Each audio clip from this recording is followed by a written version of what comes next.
Olá, boa noite. Eu sou Rosiane Kennedy. A partir de agora você confere com a gente as notícias que circularam hoje nos corredores do poder. Presidente do STF, ministra Carmen Lúcia, diz que agredir, desacatar o judiciário é inadmissível e inaceitável. Reforma agrária, governo anuncia recorde na titulação de terras. Vocês conferem os números com a gente aqui, diretamente de Brasília, pela TV Brasil, pela Rádio Nacional e emissoras públicas de todo o país.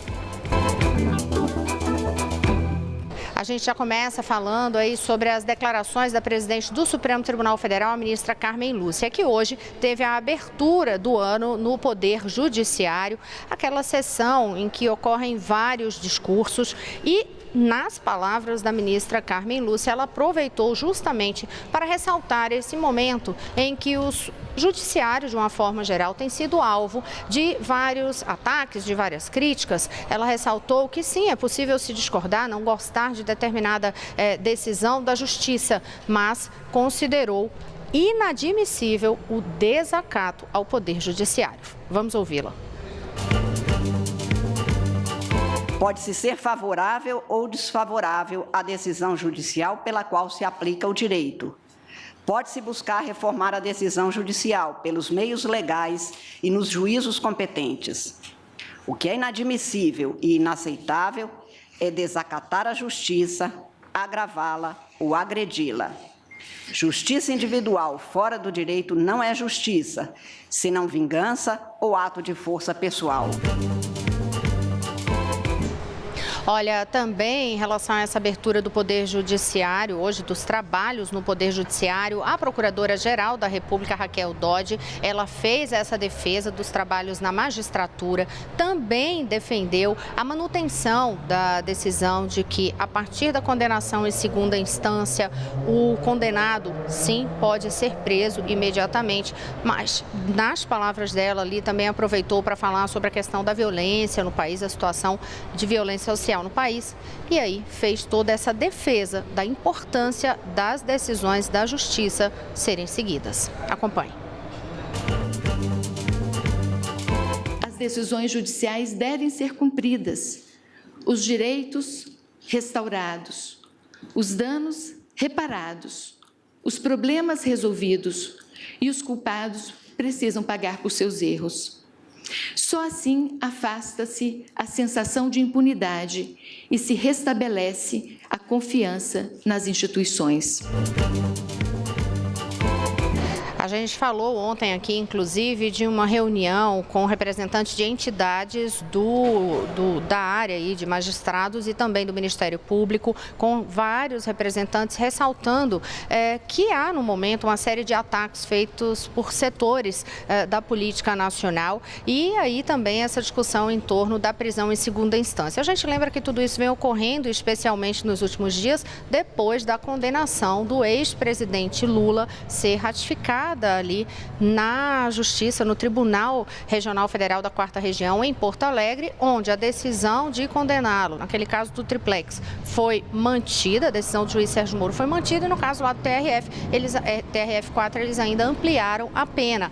A defesa do ex-presidente Lula já pediu suspeição do juiz Sérgio Moro em relação ao julgamento deste caso, teve negado, inclusive, de novo esse pedido, alega que o ex-presidente Lula é vítima de perseguição política e, ao longo das últimas semanas, esse tom em relação aos ataques ao judiciário tem crescido. A gente segue falando aí sobre essa questão do Poder Judiciário, mas para lembrar o seguinte, daqui a pouquinho começa a sessão no Tribunal Superior Eleitoral e hoje é a última que será presidida pelo ministro Gilmar Mendes. Na semana que vem ele entrega a presidência do TSE para o ministro Luiz Fux. Agora, ontem a gente lembrou aqui que o TSE estava discutindo mais uma daquelas reuniões a respeito de fake news, notícias falsas, com a preocupação específica com este ano eleitoral. Mariana Jungmann acompanhou o desenrolar daquela reunião ontem à noite, né, Mari? E conta pra gente, inclusive, o que disse o ministro Gilmar Mendes sobre essa preocupação com a área de fake news. Essa preocupação, Rosiane, inclusive, boa noite, inclusive é uma preocupação que não é de agora, o ministro Gilmar Mendes já falou sobre isso anteriormente, e ele voltou a dizer que há uma preocupação de que a vontade popular seja manipulada por esse tipo de notícia justícia, lembrando aí que, claro, as eleições são a expressão máxima da vontade popular numa democracia, então o ministro com essa preocupação em relação à manipulação da vontade popular durante as eleições por meio dessas notícias falsas. Ele disse que cabe ao Tribunal Superior Eleitoral, enfim, a Justiça Eleitoral, se preparar para isso. Vamos acompanhar o que disse o ministro. Nós estamos lidando com um tema que é bastante delicado, que é o uso da fake news, a sua eventual utilização no contexto eleitoral. E isto pode propiciar uma distorção da vontade popular. Nós não temos fórmula pronta, o que nós precisamos é atualizar o próprio método judicial à realidade da internet. Rosiane, e aí, só que agora esse é um assunto que vai ficar para o ministro Luiz Fux, que é quem vai assumir o Tribunal Superior Eleitoral a partir de agora e vai conduzir, enfim, aí a Justiça Eleitoral nos próximos meses. Vai caber a ele procurar essas soluções, E né? todo mundo ansioso como vai ser esse discurso, inclusive, da posse dele no ano de 2018, ano de eleições gerais. A gente continua falando de poder judiciário hoje. Olha, uma agenda extensa nos corredores do poder, mas agora quem conversa com a gente ao vivo lá do STF é o repórter Daniel Ito, que atualiza. Hoje foram abertos os trabalhos no Judiciário e qual foi aí a primeira pauta do STF? Daniel, boa noite. Boa noite, Rosiane. Boa noite a todos os que estão nos assistindo. A primeira pauta hoje, Rosiane, a abertura dos trabalhos do STF é a respeito da proibição ou não da venda e da fabricação de cigarros com sabor aqui no STF. A Anvisa havia proibido isso numa resolução e essa resolução foi suspensa em 2013 pela ministra Rosa Weber em caráter liminar e agora está sendo julgado. Hoje nós tivemos essa votação que terminou empatada, acabou agora há pouco, acabou empatada em 5 votos a 5.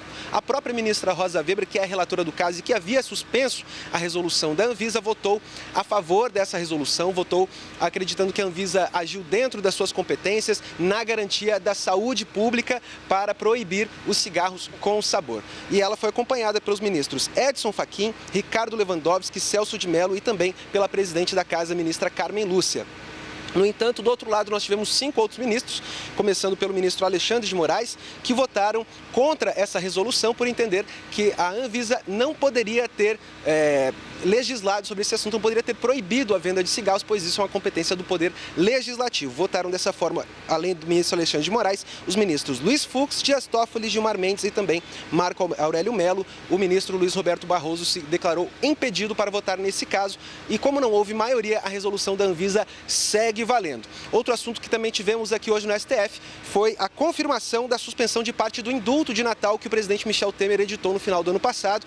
A ministra Carmen Lúcia, que estava de plantão, ela havia suspenso durante o plantão no final de ano e essa suspensão foi confirmada hoje pelo juiz Luiz Roberto Barroso, ministro, que entendeu, concordou com a ministra que havia estava muito brando o edital que havia sido feito pela Presidência da República. Lembrando que o indulto de Natal é um benefício concedido a presos que pode excluir parte ou a totalidade da sua pena. Os ministros entenderam que poderia, inclusive, libertar presos da própria Operação Lava Jato, poderia prejudicar a Operação Lava Jato. Portanto, agora o plenário do STF deve avaliar esse caso nos próximos dias. Voltamos com você, Rosiane.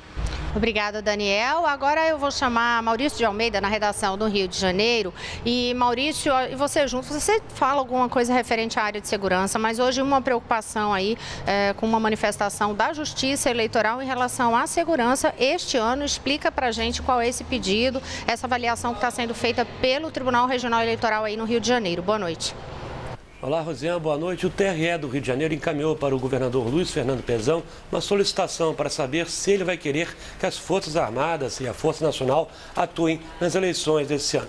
É muito provável que o Pezão vai dizer que sim, já que as Forças Armadas já estão atuando aqui no Rio de Janeiro para combater o tráfico de drogas e de armas e nas últimas eleições elas trabalharam também para garantir a segurança em zonas eleitorais que ficam em áreas que são dominadas pelo tráfico de drogas e também por milícias. Pezão vai responder se quer ou não as Forças Armadas nas eleições para o TRE. E o TRE aí vai encaminhar esse pedido para o Tribunal Superior Eleitoral em Brasília. E caberá ao Tribunal Superior Eleitoral decidir se aceita ou não enviar as tropas federais para as eleições aqui no Rio de Janeiro. O secretário de Segurança Pública do Rio faz um planejamento detalhado para dizer onde a força policial deverá atuar.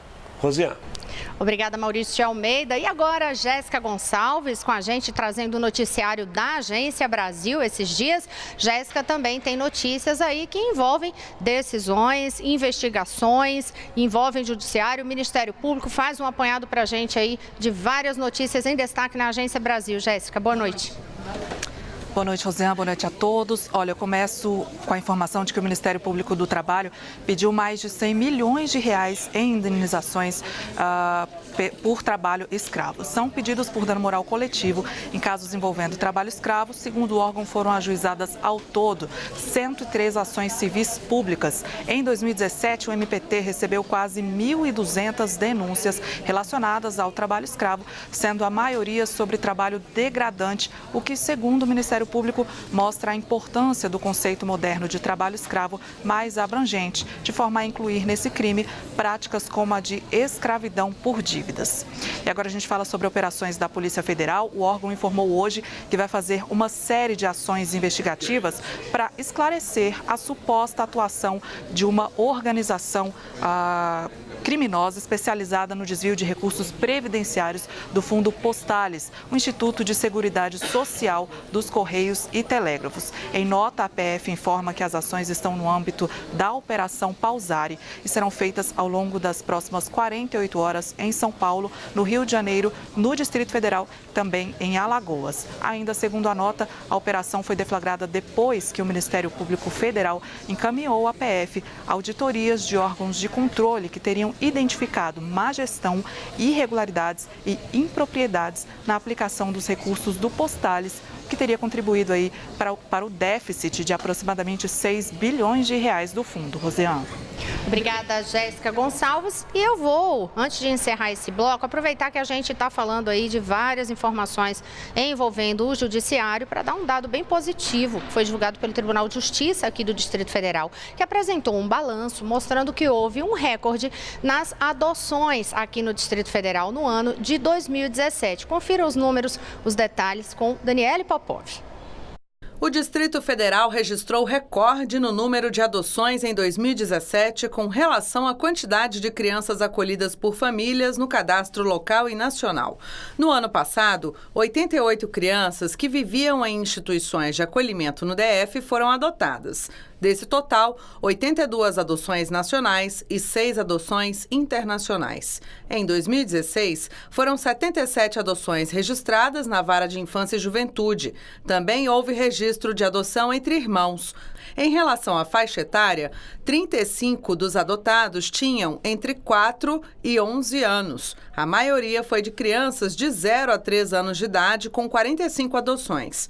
Também foi registrada a adoção de 2 adolescentes, um menino e uma menina.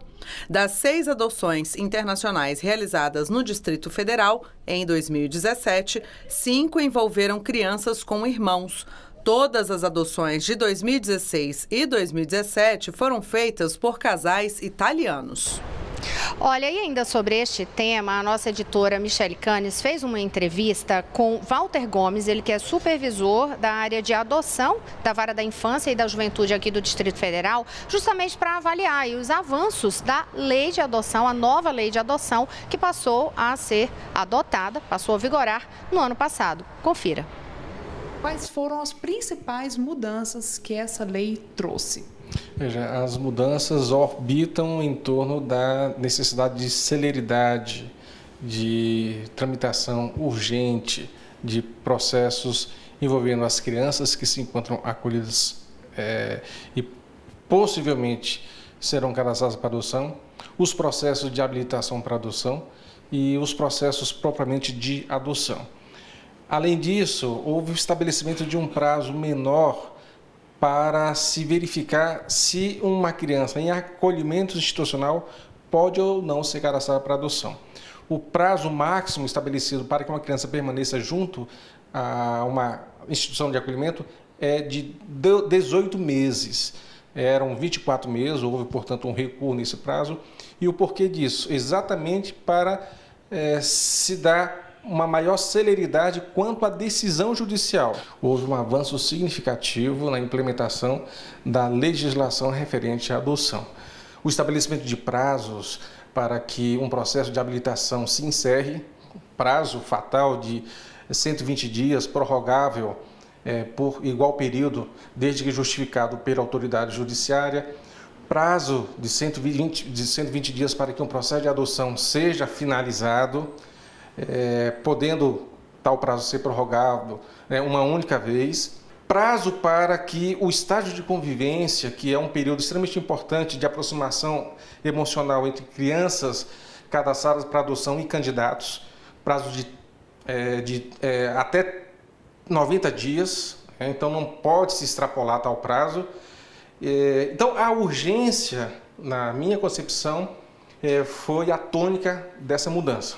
O encurtamento do prazo de permanência de uma criança ou adolescente em um ambiente institucional.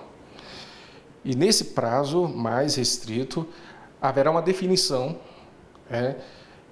imperiosa. Ou essa criança retorna à sua família natural, ou ela será cadastrada para adoção e integrada a uma família adotiva. Então, com relação a isso, há um benefício extraordinário para a criança ou adolescente. Há um benefício também, que eu considero extremamente importante, que é com relação às crianças que têm problema de saúde, grupos de irmãos, porque essa mudança legislativa garante uma celeridade na tramitação do processo de habilitação, cujo requerente manifesta interesse em acolher esse perfil de criança. Criança com deficiência física crônica, com necessidades de saúde especiais e com essa celeridade, com essa preferência na habilitação desse tipo de processo de habilitação, você estará de maneira bastante objetiva beneficiando essa criança, que além de carregar problemas de saúde de diverso espectro e está em um ambiente institucional, ela poderá vir a ser acolhida através do afeto, através da responsabilidade por famílias que foram devidamente avaliadas e aprovadas pelo sistema de justiça. E no próximo bloco você confere outras informações aqui nos Corredores do Poder. Eu volto já. Olá, estamos de volta. Eu sou Rosiane Kennedy. Você confere com a gente as notícias que circularam hoje nos Corredores do Poder. A gente já abre este bloco falando de uma notícia positiva, que foi o anúncio hoje feito pelo governo de que em 2017 houve um recorde na titulação de terras. Então, notícia da reforma agrária. Mariana Jungmann traz os detalhes, os números para a gente. Foi uma entrevista bem longa, né, Mari? Mas, assim, com números bem significativos. Foi uma entrevista do ministro Eliseu Padilha, da Casa Civil, Rosiane. Ele disse que a intenção do governo, inclusive, é mostrar que os números na área social estão andando aí tão rápido, né? Estão evoluindo tanto quanto os da área econômica. Então vamos ver um pouco desses números sobre reforma agrária que foram apresentados hoje num balanço pelo ministro Eliseu Padilha. Ele trouxe os números sobre titulação, né? Sobre títulos de terras que foram concedidos pelo governo em 2017, um número recorde. O número de títulos definitivos foi de 26.523, sendo que isso significa mais do que a soma dos 10 anos anteriores que houve em titulação de terra, ou seja, ao longo de 10 anos não se chegou a esse número que o governo atingiu em 2017. Já o número de títulos provisórios somou 97.030, também 5 vezes mais do que a média que vinha sendo alcançada entre 2003 e 2016, num total aí, então, de 123 mil títulos de terra concedidos aí pelo governo somente no ano passado. Rosiane, o ministro também falou conosco da imprensa sobre a necessidade de assistência às pessoas que recebem a titulação da terra, né? Ele disse que, inclusive, usou uma metáfora, ele disse que não adianta a pessoa largar a lona preta na beira da estrada para ir viver numa lona preta dentro de uma terra titulada, mas sem nenhuma estrutura. Então vamos acompanhar também um pouco dos números que foram apresentados em relação a isso, né? Os investimentos aí em assentamentos em 2017, o crédito para instalação, né? O dinheiro que é concedido para instalação dessas pessoas na Terra somou 97 milhões de reais, aí cerca de 3 vezes a média dos anos anteriores. No Programa Nacional voltado para a Agricultura Familiar, 13 bilhões e meio de reais foram emprestados para os agricultores familiares e o governo ofereceu também assistência técnica, 400 mil atendimentos e 237 milhões de reais em obras feitas aí nesses assentamentos. O governo tem também um programa voltado para a educação de jovens que vivem nessas áreas de assentamentos. Então, 1.775 alunos foram atendidos nesse programa, Rosinha. Lembrando que esses alunos recebem uma educação voltada especificamente para a formação de lideranças aí na área rural.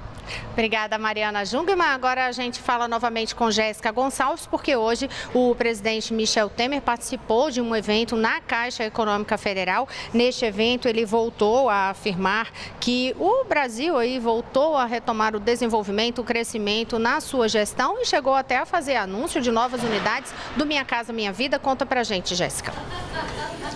Pois é, Rosiane, o presidente Michel Temer reafirmou que o Brasil retomou o rumo do desenvolvimento em seu governo.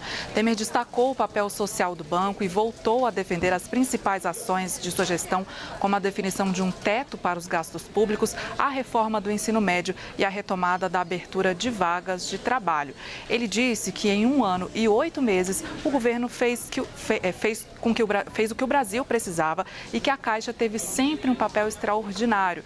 Destacou a liberação do FGTS, que injetou 44 bilhões de reais na economia, e lembrou o pagamento das contas do PIS/PASEP, que pode colocar 1 bilhão e 600 milhões de reais em circulação. O presidente também destacou o programa Minha Casa Minha Vida e anunciou novas unidades do programa. É um programa que não parou. O nosso Baldi revela que só neste ano, né, Baldi, nós teremos cerca de 600 ou 700 mil novas unidades contratadas, sendo que 50 mil delas se destinam aos trabalhadores da área rural. Também no evento, o ministro da Fazenda, Henrique Meirelles, informou que em 1 semana o Banco Central deve divulgar as normas técnicas para que se possa retomar as operações de empréstimos da Caixa para estados e municípios que foram suspensas no dia 26 de janeiro. Volto com você, Rosiane. Obrigada, Jéssica Gonçalves.